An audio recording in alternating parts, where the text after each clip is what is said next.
The one and only is in the studio, Mr. This Is How We Do It. Jordan. Montell Jordan. Good morning, culture. What's up? I got a question. You tired of that song? Never. It pays for college education. Okay. There it is. Let me tell you. 'Cause Say that again. I used to sing in a wedding band, and we literally sang that song about 300, 400, 500 million times. Wow. That's a good thing. Yeah, I mean for you. Hey, I just need him to send a check. That's all I need. Yeah, there it is. Dope, man. That's dope. Get them coins. Wow, from 1995 to now. Wow. Yeah, man. We go back. Yeah, man. We go back. You part of the reason I'm even here. So when he got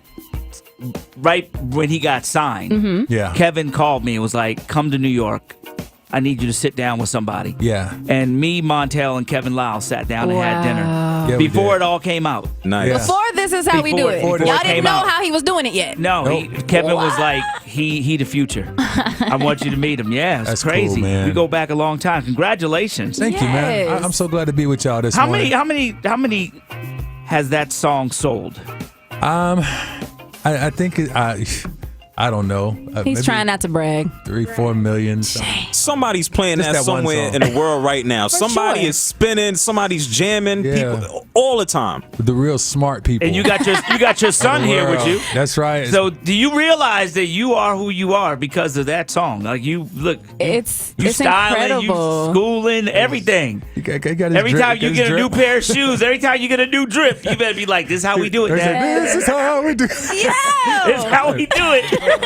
You Walking are- in Foot Locker, this is how we do it, Dad. Exactly. You're super tall. I mean, I actually met you when I was 10 years old. I came to the Boyz II Men TLC concert. That was like the first concert I ever been to, and you were so sweet. You met me and my family, and you took a picture, and I Are you still have it. serious? Yeah, I should have brought it. It's That's at my mom's awesome. house, though. That's super cool. Yeah. Whenever somebody says, I met you, my grandmama was at your concerts and stuff. No, I'm joking. But no, whenever somebody says they meet, I always wonder, was I kind? Was I nice You at were that time? so kind. That's cool. You were. Did you used to play basketball? You're a very tall guy. No, I suck at basketball. Really? Yeah, tall and named Jordan for no reason.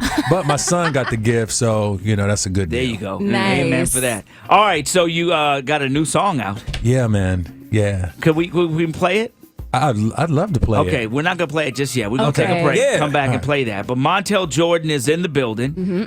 What's the name of the new song? New song is called "When I'm Around You." It's my first R&B single in 10 years. Wow. I haven't released it. Wow. I've been in full-time ministry for since 2011. Stepped away from music for quite some time, and just felt like there's some new things on the horizon coming up, and got together with a fraternity brother of mine named Lecrae, who's one of the biggest rap artists out there. Yeah. And Yeah. because we love marriage, we love our wives, we love our families, and we figured, man, why not try and introduce something really dope into the R&B marketplace for guys who love God, who also Yeah. are trying to live it out visibly for the world to see. Okay. And that's where Amen. the song comes from. All right. We also got a book, huh? Yeah, oh yeah. Me and my wife Kristen, I wrote a book called "This Is How We Do It: Making Your Marriage a Masterpiece." I see what you did there. You see that? This is how we do it. Yeah, That's what I'm saying. And the Walk cool, into church. This is how we do it. yeah. Write a book. This is how we do it. Right. Yeah, that's it right there, man. I mean, it's just everybody has their way of doing things, and so For sure. my wife and I, we've been together now for 25 years to each other. Wow. Oh, and- make that clear. You know what I'm saying? And with that, because of being in the business and being around it, we've seen so many split families, so many divorces and challenges in the business. We made it through everything. We made it through infidelity, through adultery, and we made it through. We're gonna be together forever. We love it, and so we're trying to encourage couples, especially in the culture. You know what I'm saying? That we just think we go into marriage with an exit strategy as opposed to having an eternal strategy, and so we try and put together how we've done it and how we will continue to do it. My son over here, he'll never know what divorce looks like in a home. And I want other families and other sons and daughters to be able to go in to know what that is as well. So we share it in our book, and then the music that you'll hear is just a soundtrack now to what we get to do in marriage ministry. And that's a lot of experience to put into the music. That's Yeah. dope. That's the first thing I noticed when you came in. Just your shirt is a representation of your marriage. You got 25 years on your back here. Yeah, that's it. That's it right there. And what you just said, Jay, is that, when you achieve at something, they call that success. And when you fail at something, they call that experience. And me and my wife, we just got a lot of experience. I love that. What are some keys to staying together? Well, we put things in order. We call it first things first. Okay. And as long as you put God first, you put your spouse next, put your kids next, then you start putting those other things in order. A lot of people will put their children above their marriage. A lot of people will put their church, above their marriage. And we didn't say church comes before your marriage. We said God comes before your marriage. So I know pastors that will place their church above their marriage, and that's out of order. God is a God of order. And so just from that standpoint, we find ourselves, as long as we can put God first, we put each other next, we put our kids next, we put ministry next, we put job, all those things, when they're in order. Whenever me and Mrs. Jordan find something dysfunctional in our lives, or we arguing or getting at each other, we literally pause and say, okay, hold up. What's out of order? Oh, I'm spending more time here on doing this, and I'm missing what should be happening with me and my son, or me and my daughter. Are we traveling here, and we should be handling this? And it's just like spiritual chiropractic work. We can put each other back, into alignment, so that all our vertebrae is all back, in order. And it really comes down to God and your spouse and then your children. And when you can do that, you can win. Earlier, we had a conversation. Yeah. We had a conversation about Nicki Minaj. Yeah. Was doing an interview with Chance the Rapper, and how Chance the Rapper had, he'd grown, he matured. Yeah. Got married. Wife, kid, and, he's a Christian. And they had a conversation about that, being in the music industry and being a Christian. And one of the things that she talked about was the fact that she had a sit down with Kanye West. Yeah. And this is what she said.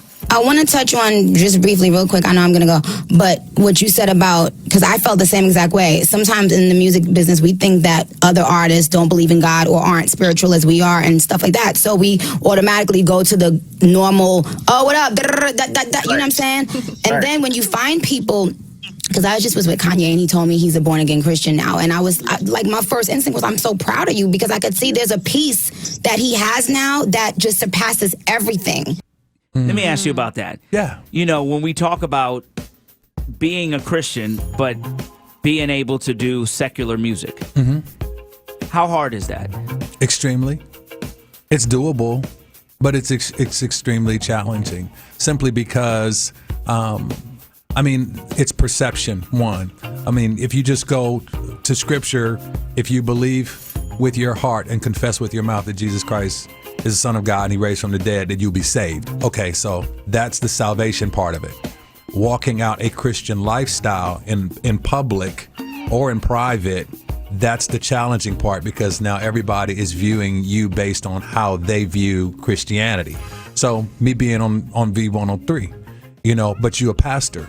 If you're a pastor, why aren't you in the church as opposed to being on the radio station playing an R&B song or singing an R&B song? And so a Christian faith, they always are trying to base and to measure who you are or what you do based on what they can visibly see. But nobody knows my heart. God knows the heart, but man sees the outward appearance. So according to outward appearance, we look at Kanye, we look at Nicki, we look at anybody, and we try and gauge if they're saved or not based on our intellectual assessment of who they are as a person or as what we view as a Christian. And so from that standpoint, you can have a man of faith or woman of faith who is having an alternate lifestyle or living in adultery or something, but because you can't see it, it's okay because that person looks the right way. But then you'll see me or see somebody like a Kanye, you know what I'm saying, that may be actually walking out their faith, but because you can't see it visibly, then you start doubting. You start to doubt it. You say it's difficult. Is that why you've had that 10-year gap? Is it an internal discussion with yourself? No, for me it was difficult because I made music my God. So from that standpoint, I had to learn who I was outside of music, without a microphone. Who is Montell?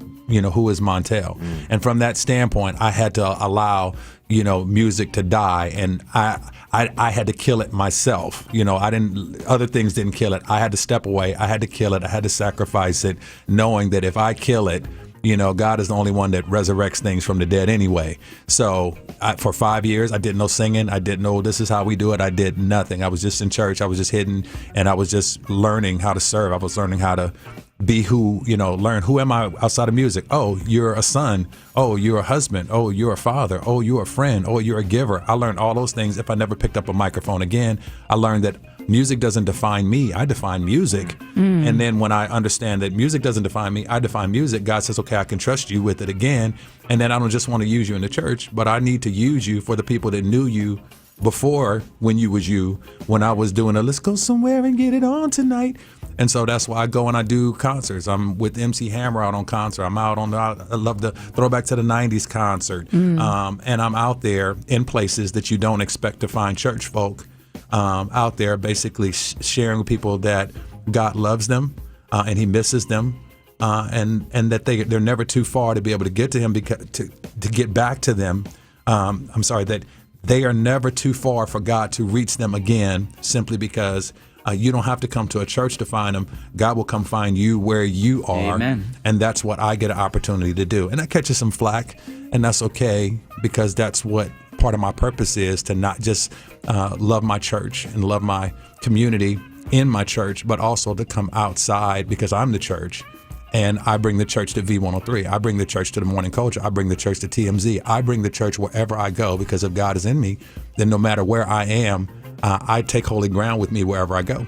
Wow. I have an album called Masterpiece that's supportive of marriage ministry that we're going to be doing, my wife and I are doing. And so this is a soundtrack piece to that. This is the first single. It's called When I'm Around You. It features Lecrae, and it's hot. When I'm around you. Okay. All right. I like that. Hey. When I'm around you. Yeah. Got it already. Marvin Gaye. I'm around you, babe. Oh, Can we keep him? love you, babe. Can we keep him, Frank?